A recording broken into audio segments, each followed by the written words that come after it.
வணக்கம் ஜெகன். இன்னைக்கு நம்ம சேனல்ல ஒரு மிக முக்கியமான அப்டேட் பார்க்க போறோம். பாகிஸ்தானை சேர்ந்த பயங்கரவாத அமைப்பான லஷ்கர் இ தொய்பா இதோடைய புனை பெயர், அதாவது இந்த மத அடையாளம் வரக்கூடாது அப்படின்றதுக்காக இவங்க உருமாற்றிட்டாங்க. PAFFன்னு சொல்லக்கூடிய ஒரு பேரில் இப்போ மீடியா எல்லாமே பேஃப்னு சொல்லி ரிப்போர்ட் பண்ணுறாங்க. தவறான செய்தி. இது ஒரு தவறான அணுகுமுறை. ஏன் இந்த பேர் மாற்றம் அப்படின்னா, எல்இடி அமைப்பு மேலே உலகம் முழுக்க தடைகள் இருக்குது. அமெரிக்காவில் கூட தடைகள் இருக்குது. ஐநாவால் தடை செய்யப்பட்ட ஒரு பயங்கரவாத அமைப்பு. FATFன்னு சொல்லக்கூடிய ஃபினான்ஷியல் ஆக்ஷன் டாஸ்க் ஃபோர்ஸ் உடைய மானிட்டரிங்கில் நேரடியாக இருக்கக்கூடிய ஒரு ஆர்கனைசேஷன். இந்தியாவுக்கு எதிராக பல பயங்கரவாத செயல்களை செஞ்சுருக்கிறாங்க அப்படின்னு சொல்லி உலகம் முழுக்க இவங்க மேலே ஒரு அவப்பெயர் இருக்குது. இப்போ இந்த பேர் மாற்றி மியூட்டேஷன் தெரியுன்னு சொல்லுவாங்க. அதே ஆட்கள், அதே அமைப்பு. ஆனால் பார்த்தீங்கன்னா ஒரு ஆன்டி ஃபாசிசம், இந்த பாயாசம் கியாசம் ஏதோ ஒரு வேர்டு வச்சிங்கன்னா நீங்கள் வெளியிலேருந்து பார்க்கும்போது ஏதோ இது அரசோடைய அடக்குமுறைக்கு எதிராக போராடிட்டு இருக்காங்க அப்படின்னு சொல்லி இந்த போராளிகள் நம்ம பொருளை பார்த்தீங்கன்னா ஊரில் ஒரு பெரிய செலிப்ரேட் பண்ணக்கூடிய சில கும்பல்லாம் இருக்குது. அந்த மாதிரியான உருமாற்றம் தான் இது. இப்போ இவங்க ஒரு ஸ்டேட்மெண்ட் கொடுத்துருக்காங்க. அதாவது இந்த அமைப்பு, பயங்கரவாத அமைப்பு எக்ஸ்தலத்தில் பல இடங்களில் ஒரு ஸ்டேட்மெண்ட் கொடுத்துருக்காங்க. We have achieved our strategic goals in the Jammu region. We successfully forced the Indian Army to redeploy massive numbers in Poonch, Rajouri, Doda and Kishtwar sectors. இந்தியாவில் இருக்கக்கூடிய ஜம்மு பகுதிகளில் நாங்கள் எங்களுடைய கொள்கையை நிறைவேற்றிட்டோம். இந்திய இராணுவம் இப்போது பூஞ்ச், டோடா, கிஷ்துவார் போன்ற இந்த பக்கம், ஜம்மு பக்கம் இருக்கக்கூடிய ஏரியாவில் மிகப்பெரிய இராணுவத்தை குவிச்சிருக்காங்க. அவங்க எங்களை காட்டுக்குள்ளே தேடி வரும்போது நாங்கள் அந்த இடத்த விட்டு வெளியேறிட்டோம், எஸ்கேப் ஆகிட்டோம். ஆனாலும் அவங்கள நாங்கள் கண்காணிச்சுட்டு இருக்கோம். அவங்க எப்படி நடப்பாங்க, என்ன ரெஜிமெண்ட் உள்ளே வருது, என்ன ப்ரோட்டோக்காலு, எந்த வழியாக உள்ளே வருவாங்க, அவங்களுடைய ஆப்ரேஷன்ஸ் எப்படி இருக்கும், இது எல்லாமே எங்களுக்கு தெரியும். அவங்கள தொடர்ந்து ரெட் அலர்ட்டில் வைக்கணும். எப்பயுமே அந்த இராணுவம் நிம்மதியாகவே இருக்கக்கூடாது, தொடர்ந்து பணியிலேயே இருக்கணும். என்னைக்கு அவங்க பேர்ன் அவுட் ஆகுறாங்களோ, அந்த பணிக்கு சோர்வடைஞ்சு வெறுத்து போயிருக்கக்கூடிய சமயங்களில் நாங்கள் மீண்டும் தாக்குவோம் அப்படின்னு சொல்லிட்டு இந்த பீப்புள் ஆன்டி ஃபேசிஸ்ட் ஃப்ரண்ட், அதாவது பேஃப்னு சொல்லக்கூடிய இது பேசிக்கலாக இவங்களுடைய அமைப்பு தான். அது ஜெய்ஷே முகமதுடைய அமைப்பு தான். அது லஷ்கர் இ தொய்பான்னு சொல்லியிருக்கேன். ஜெய்ஷே முகமதோடைய இதில் coming days will conduct massive changes in our operational strategy, stay tuned, we will be back soon. அதாவது நாங்கள் திரும்ப வருவோம் அப்படின்னு சொல்லிட்டு ஒரு பெரிய ஒரு அறிக்கையெல்லாம் இவங்க கொடுத்துருக்குறாங்க. ஸோ இந்த அமைப்பு பேசிக்கலாக ஜெய்ஷே முகமது, நான் லஷ்கர் இ தொய்பான்னு சொல்லிட்டேன். ஜெய்ஷே முகமது இதை லீட் பண்ணுறது மௌலானா மசூத் அசார், இந்தியாவால் தேடப்படக்கூடிய ஒரு பயங்கரவாதி. ஆப்ரேஷன் சிந்தூரில் மயிரிழையில் உயிர் தப்பிச்ச ஒரு ஆளுன்னு கூட சொல்லலாம். சீக்கிரம் இவனோட கதை முடிவுக்கு வரணும், அதே மர்ம நபர்களால் அப்படின்றது நம்முடைய இது. இவங்க எங்கே ஆக்டிவாக இருக்கிறாங்க அப்படின்னு பார்த்தீங்கன்னா, பாராமுல்லாவில் இவங்க ரொம்ப ஆக்டிவாக இருந்தாங்க. ஸ்ரீநகர், ஜம்மு, படுகாம், ரஜோரி, கட்டுவா, அனந்த்நாக், பூஞ்ச், இந்த பக்கம் பார்த்தீங்கன்னா கந்தர்பல், சோஃபியான், குப்போடா, இந்த 8-10 மாவட்டங்களுக்குள்ள தான் இவங்களுடைய ப்ரெசன்ஸ் அப்படின்றது ரொம்ப அதிகமாக இருந்துச்சு. இப்போது ஒரு எக்ஸ்டெண்டடாக ஜோத்பூர், ராஜஸ்தான் வரைக்கும் இவங்க வரக்கூடியதை பார்க்க முடியுது. அதே மாதிரி பார்த்தீங்கன்னா 2025 இவங்களால் கொல்லப்பட்ட பாதுகாப்பு படையினர் மற்றும் அப்பாவி பொதுமக்கள்னு கணக்கெடுத்தோன்னா கிட்டத்தட்ட 81 பேர். இப்போது இவங்களுடைய இந்த மெசேஜ் என்ன, இவங்க என்ன மெசேஜ் கொடுக்குறாங்கன்னு பார்த்தீங்கன்னா, முதல்ல ஒரு 5 விஷயம் கிளைம் பண்ணியிருக்காங்க. இந்திய இராணுவத்தை பற்றி இன்னும் டவுட் எங்களுக்கு தெரியும். அந்த பூஞ்ச், ரஜோரி பகுதிகளில் நம்மளுடைய ஏர்ஃபோர்ஸ் கான்வாய் மேலே தாக்குதல் நடத்தினது, நான் இருந்த டெல்டா ஃபோர்ஸ் அங்கே இருக்கக்கூடிய டோடாவில் இருக்கக்கூடிய பகுதி, அங்கே இருக்கக்கூடிய ராஷ்யா ரைஃபிள்ஸ் மீது தாக்குதல் நடத்துன்னு சொல்லி ஒரு 5-6 தாக்குதல் தொடர்ந்து நடத்தினாங்க. அப்போ என்ன ஆகும்னா, நம்ம ஃபோர்ஸை ரீடிப்ளாய் பண்ணுறோம், அந்த இடத்துல எங்களுக்கு ஒரு மிகப்பெரிய வெற்றி இருக்குது. அவங்க உள்ளே வரும்போது நாங்கள் வெளியேறிட்டோம், அவங்களால, அதாவது இந்திய இராணுவத்தால் எங்களை தேட முடியல, அவங்க இந்திய இராணுவம் எப்படி செயல்படுவாங்க அப்படின்றது எங்களுக்கு நல்லாவே தெரியும், அவங்க எதிர்பார்க்காத களைத்து போய் வெறுத்து போயிருக்கிற நேரத்தில் நாங்கள் மீண்டும் தாக்குவோம், புது ஒரு வடிவத்தோடு நாங்கள் திரும்ப வருவோம். இது எல்லாமே பார்த்தீங்கன்னா பேசிக்கலாக ஒரு கிளியர் கட்டான சைக்காலஜிக்கல் வார்ஃபேர். இதில் இவங்க ஒரு கால்ட் எக்ஸம் ரக கார்பைன் துப்பாக்கியை காமிச்சிருக்காங்க. அந்த காமிச்ச அந்த ரைஃபிள் துப்பாக்கியில் பார்த்தீங்கன்னா ப்ராப்பர்ட்டி ஆஃப் US கவர்மெண்ட் அப்படின்னு எழுதியிருக்கு. ஸோ அமெரிக்காவோட துப்பாக்கிகளை இவங்க வேணும்னே ஃப்ளாஷ் பண்ணுறாங்க. பட் அமெரிக்கா ஒரு 6 பில்லியன் அளவுக்கான ஆயுதங்களை ஆப்கானிஸ்தானில் விட்டு போனாங்க. அதோட ஸ்பில் ஓவர் JNKல இருக்குன்னு சொல்லி நான் 2022 சொல்லியிருந்தேன். ஸோ அதோட எஃபெக்ட் தான் இது. ஸோ அமெரிக்காவுடைய இராணுவத்தில் பயன்படுத்தக்கூடிய துப்பாக்கி இன்னைக்கு ஜெய்ஷ் இ முகமதுடைய பயங்கரவாதிகள் பயன்படுத்த முடியுது அப்படின்றது அங்கே பாயிண்ட். பட் அவங்க என்ன இங்கே ட்ரை பண்ணுறாங்கன்னா, அமெரிக்கா இவங்களுக்கு ஆதரவு, நேரடியாக ஆதரவு கொடுக்குற மாதிரி ஒரு பிம்பத்தை கட்டமைக்கிறாங்க. பட் உள்ள இருக்கக்கூடிய ஃபேக்ட் என்னன்னா, அந்த $6 பில்லியன் ஆயுதங்களை லட்சக்கணக்கான துப்பாக்கிகள், கிட்டத்தட்ட 13 லட்சம் துப்பாக்கிகளை, ஒரு இந்திய ராணுவத்தை விட அதிகமான ஆயுதங்களை தாலிபான்கள் கிட்ட இவங்க விட்டு போறாங்க. அதன் பிறகு அது கள்ள சந்தையில விற்பனைக்கு வருது, பாகிஸ்தான் முழுக்க விற்பனைக்கு வருது. பட் இன்னைக்கு பாகிஸ்தான்ல இருக்கக்கூடிய பிஎல்ஏவா இருக்கட்டும், அங்க இருக்கக்கூடிய பஸ்தூனி ஃபைட்டர்ஸா இருக்கட்டும், பாகிஸ்தான் ராணுவத்தின் மேல அதிகமா தாக்குதல் நடத்த பயன்படுத்துறது இதே அமெரிக்க ரக வெப்பன்ஸ் தான்.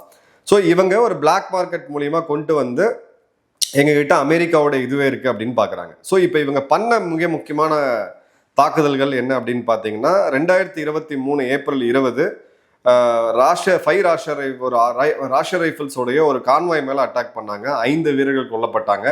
அந்த வீரர்கள் கொல்லப்பட்ட வீடியோவெல்லாம் பாடி கேமில் எடுத்து அந்த காலத்தில் இவங்க வைரலாக பரவ விட்டாங்க, நிறைய எடிட்லாம் பண்ணி. மே 5, 2025 ரஜோரியில் இருக்கக்கூடிய இந்தியன் ஆர்மியோடைய ஸ்பெஷல் ஃபோர்ஸஸ் சோல்ஜர்ஸை வந்து இவங்க ஐஇடி வச்சு கொண்டாங்க. ஏப்ரல் 2, 2023 அங்கே இருக்கக்கூடிய ஜம்மு காஷ்மீரில் இருக்கக்கூடிய வெளி மாநிலத்தவரை குறி வச்சு தாக்குனது, குறிப்பாக இந்துக்கள் கிறிஸ்தவர்களை குறி வச்சு தாக்குனது. அக்டோபர் 24, 2024 ஒரு பாராமுல்லாவில் போயிட்டு இருந்த ஒரு ராணுவ கான்வாய் மீது தாக்குதல் நடத்தி 2 வீரர்களை வந்து கொண்டாங்க, 2 பொதுமக்களையும் அங்கே கொண்டாங்க. அதன் பிறகு 2025 ஜனவரி 11 பார்த்தீங்க அப்படின்னா லைன் ஆஃப் கண்ட்ரோலில் ஒரு ஐடி அட்டாக் பண்ணாங்க. நம்மளுடைய ஒரு இளம் அதிகாரி கேப்டன் கரம்பீர் சிங் மற்றும் நாயக் முகேஷ் மனாஸ், இவங்க 2 பேரும் கொல்லப்பட்டாங்க. ஸோ மேஜர் ஆப்ரேஷன்ஸ்ன்றது இதுதான். இப்போ ஆப்ரேஷன் சிந்தூரில் இவங்களுடைய தலைமையகத்தின் மீது இந்தியாவுடைய விமானப்படை ஒரு துல்லிய தாக்குதல் நடத்தினாங்க. 100க்கும் அதிகமான பயங்கரவாதிகள் வந்து கொல்லப்பட்டாங்க. அதன் பிறகு இவங்க கொஞ்சம் அடக்கி வாசிச்சாங்க. இப்போ இந்த பதிவு என்ன அப்படின்னா, இது ஒரு சோசியல் மீடியா ப்ராபகண்டா மற்றும் சைக்காலஜிக்கல் வார்ஃபேர். இந்திய ராணுவத்தை வீக்கா காமிக்கணும், நாங்கள் திரும்ப வருவோம் அப்படின்னா, நீ பெரிய ராணுவத்துல இருந்து நீ திரும்ப வர்றது கிடையாது, காட்டுக்குள்ள நீ சுத்திட்டு இருக்க, மேட்டர் ஆஃப் லக்குங்க. இது வந்து நீங்க காம்பேட் ஆப்ரேஷன்ஸ்ல இருந்தவங்களுக்கு நான் என்ன சொல்றேன்னு நல்லா தெரியும். ஏன் நான் தப்பிச்சா, அன்னைக்கு ஒரு நாள் தப்பிச்சு வரேன் அப்படின்னா எனக்கு கடவுள் கொடுத்தாரு, என்னோட லக்கு. ஒரு நாள் அவன் தப்பிச்சான் அப்படின்னா அவனுக்கு அது இருக்கக்கூடிய லக்கு. ஆனா இவங்கெல்லாம் ஒரு 30 to 50 நாளுக்குள்ள இவங்க கதையை முடிக்கிறது அப்படின்றதுதான் நம்மளுடைய அடிப்படை கடமை. இந்நாள் வரைக்கும் நம்ம செஞ்சுட்டு இருக்கோம். 100% அக்யூரசியில எந்த ஒரு ராணுவமாவது இயங்க முடியுமானா கண்டிப்பா இயங்க முடியாது. காட்டு பகுதி, அடுத்த 5 அடிக்கு தாண்டி யார் இருக்காங்க அப்படின்னு தெரியாது. ப்ரொலாங்டு டிப்ளாய்மெண்ட், 2.5 வருஷம் அந்த பகுதிகளில் இருந்த எங்களுக்கு தான் தெரியும் அது எந்த அளவுக்கு டிப்ரெஷனாக இருக்கும் அப்படின்னு சொல்லிட்டு. பட் இதெல்லாம் மீறி நம்ம வந்து அங்கே ஆப்ரேட் பண்ணிட்டு இருக்கோம். இவங்களால அந்த இடத்த தாண்டி வர முடியல. தொடர்ந்து அங்கே டெரரிசம் அப்படின்றது கம்மியாகிட்டே இருக்கு. இன்ஃபேக்ட் ஒரு ஊடகத்தில் கூட, என்டிடிவியில் கூட ஒரு முன்னாள் ஸ்பெஷல் ஃபோர்ஸஸ் அதிகாரி அதே இடத்துல சோஃபியான்ல பணிபுரிந்தவர் இப்போ இங்க போய் அவர் ஒரு ஓய்வு பெற்று இப்போ டூரிஸ்டா அங்க போகும்பொழுது அவர் வீடியோ போட்டிருந்தேன். இந்த இடத்துல நான் ஆயுதம் இல்லாம வர முடியும்னு சொல்லி நான் கனவுல கூட நினைச்சது இல்லைன்னு சொல்லிட்டு. அந்த அளவுக்கு பெரிய மாற்றம் அப்படின்றது ஏற்பட்டுட்டு தான் இருக்கு. ஸோ இவங்களுக்கு இந்த சோஷியல் மீடியா கேம்பெயின் ரொம்ப லைவா வைக்கணும். ஏன்னா இதை பல மக்கள், நம்ம மக்கள் வந்து பார்த்தீங்கன்னா ராணுவத்துக்கு எதிராக இல்லை ராணுவத்து மேலே சலிப்பா ட்வீட் போடுறது, பொதுமக்களுடைய அந்த இதெல்லாம் இருக்குது, நம்ம ரியாக்ஷன்ஸ் இருக்குது, எமோஷனல் ரியாக்ஷன்ஸ் இருக்குது, நம்ம பார்க்குறோம். ரெண்டாவது பார்த்தீங்க அப்படின்னா இதை வச்சு அங்கே இருக்கக்கூடிய லோக்கல் யூத்தை ரேடிகலைஸ் பண்ணுறது. ஏன்னா நீ ஸ்ட்ராங்காக இல்லாமல் நீ இன்னொருத்தனை வந்து சேருன்னு சொல்ல முடியாது. அந்த போஸ்டரிங் காமிக்கிறது. அதன் பிறகு fire arms, small arms, IEDs போன்றதுல ட்ரைனிங் கொடுக்கறது. அப்புறம் over ground network, over ground ஒர்க்கர்ஸ்ன்னு சொல்லக்கூடிய ஓஜிடபிள்யூஸோட நெட்ஒர்க்கை ஸ்ட்ராங்காக வைக்கிறது. ஸோ இப்போ இவங்க என்ன கிளைம் பண்றாங்கன்னா, massive change in operational strategy அப்படின்றது. இப்போ இவங்க என்ன, இது எல்லாமே சைக்காலஜிக்கல் வார்ஃபேர், இன்னும் பெரிய லெவலில் கிடையாது. ஐஎஸ்எல் இருக்கக்கூடிய இந்த பாகிஸ்தானுடைய சல்வார் கமீஸ் ராணுவ அதிகாரிகள் புதுசாக 2-3 ஸ்ட்ராட்டஜிலாம் கொண்டுறதுக்கான இது இருந்தாலும் பெரிய லெவலில் இவங்களால எதுவும் பண்ண முடியாது. ஸோ கிளியர் கட்டாக நம்மளுடைய ஃபோர்ஸஸை எங்கெல்லாம் அமைதியாக இருக்கோ அங்கெல்லாம் சின்னதாக ஒரு சம்பவத்தை செஞ்சுட்டு, இல்லை பெருசாக ஏதாவது ஒரு சம்பவத்தை செஞ்சுட்டு அந்த இடம், இப்போ டோடா எடுத்தீங்கன்னா அந்த குறிப்பிட்ட பகுதியில் நான் இருந்ததுனால சொல்கிறேன்.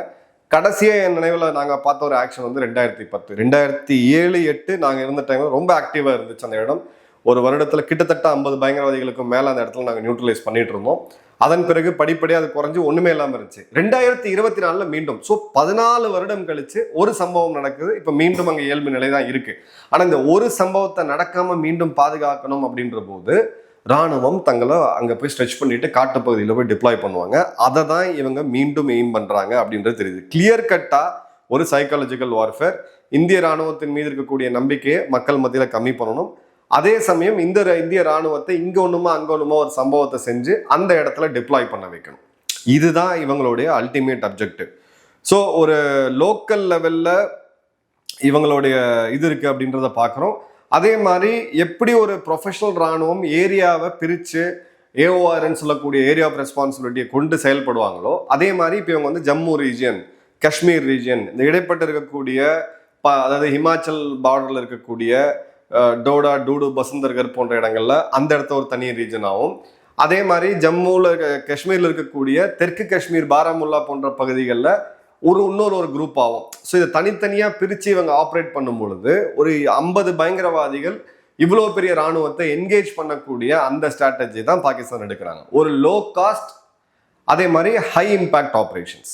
இதனால பார்த்தீங்க அப்படின்னா நம்ம ராணுவ வீரர்கள் தான் இங்கே இருக்கக்கூடிய அதிகாரிகள் ப்ரொலாங்டா 2.5 வருஷம் 3 வருஷம் ஃபீல்டில் இருக்கிறது, குடும்பத்தோட இல்லாமல் இருக்கிறது போன்ற பல கஷ்டங்கள் நம்ம அனுபவிச்சுட்டு தான் இருக்கோம். ஆனால் அது அந்த போர் தொழிலுக்கே உண்டான தர்மம், சோல்ஜரிங், அதுக்கு உண்டான காம்ப்ரமைஸ் அவங்க ஃபேமிலி செஞ்சுட்டு தான் இருக்காங்க. பட் இந்த ட்ராமா எல்லாமே இது எல்லாமே பார்த்தீங்க அப்படின்னா சைக்காலஜிக்கல் வார்ஃபேர் தான் இதில் அதிகம். இங்கே பேச்சு ஜாஸ்தி, இங்கே ஆக்ஷன் கம்மி அப்படின்றத நிதர்சனமான உண்மை. ஏன்னா இதே இவங்களோட சிஸ்டர் அமைப்பாக இருக்கக்கூடிய லஷ்கர் இ தொய்பாவுடைய நம்பர் 2 அவன் பேசும்போது என்ன சொல்றான்னா, காஷ்மீர் கோல்டா இருந்துச்சுன்னா பலுச்சிஸ்தான் தீப்பற்றி எரியாமல் இருக்கும். காஷ்மீரை நம்ம அப்படியே விட்டுட்டு கை வைக்காம விட்டுட்டோம்னா இங்கே பலுச்சிஸ்தான் எரியாது. காஷ்மீரில் நம்ம வந்து இயல்பு நிலையை மாற்றணும், அங்கே தாக்குதல் நடத்தணும், காஷ்மீரை பற்ற வைக்கணும்னு நினைக்கும் பொழுது இவங்க இங்கே வந்து பெரிய லெவலில் பலுச்சிஸ்தானை பற்ற வைக்கிறாங்கன்ட்டு இந்த காஷ்மீர் சாலிடாரிட்டி டேன்னு சொல்லி இவன் அசீம் முனீர் பெதற்றினது. இன்னும் 1000 வருடங்கள் எடுத்தாலும் நாங்கள் வந்து காஷ்மீருக்காக சண்டை போடுவோம், காஷ்மீரை நாங்கள் மீட்டெடுப்போம், ஷபாஸ் ஷெரீப் காஷ்மீரை மீட்டெடுப்போம். இருக்கிறத வச்சு இவங்களால சமாளிக்க முடியல. பலுச்சிஸ்தான் இவங்க கிட்ட இல்லை, தெறிக்கி தாலிபான் இல்லை, இவங்க சல்வார் கமீஸ் ஆர்மி அதாவது ராணுவ வீரனுக்கு புறமுதுகிட்டு ஓடுறதுக்கு கூட அது வந்து ஒரு இதுன்னு கூட வைக்கலாம், டாக்டிக்கல் விட்டால திரும்ப தாக்குறது கூட. ஆனால் சரண்டர் ஆகி பலுச்சி வீரர்கள் இவங்களை வந்து டான்ஸ் ஆடுறான்னு சொல்லிட்டு அதுவும் துரந்தர் பாட்டு போட்டுட்டு அதுக்கு இவங்களை டான்ஸ் ஆட வச்சு வீடியோ எடுத்து வெளியிடுறாங்க. இதுதான் இவங்களுடைய தரம். இன்னும் 10,000 ஆண்டு இவங்க எடுத்தாலும், 1000 வருடம் இவங்க எடுத்தாலும், எத்தனை ஆட்கள் இவங்களுடைய ஜிகாதிகள் உள்ள வந்தாலும் 6 அடி பை 4 இந்த இதுதான் இவங்க கீழே புதைக்க தான் இவங்களுக்கு இது அங்கதான் நம்ம புதைப்போம். அதான் நடந்துட்டு இருக்க போகுது. பட் இந்த ஒரு செய்தி அப்படின்றது ஜஸ்ட் இக்னோரும் பண்ணிட்டு போக முடியாது. இவங்க என்ன ஸ்ட்ராட்டஜி மாத்துறாங்கன்னு நம்மளும் பார்ப்போம். இந்த நாடு திருந்தாது அப்படின்றதுக்கான இன்னொரு பெஸ்ட் எக்ஸாம்பிள் தான் இந்த பதிவு மற்றும் இவங்க செய்யக்கூடிய இந்த வேலை. நன்றி, வணக்கம், ஜெயன்.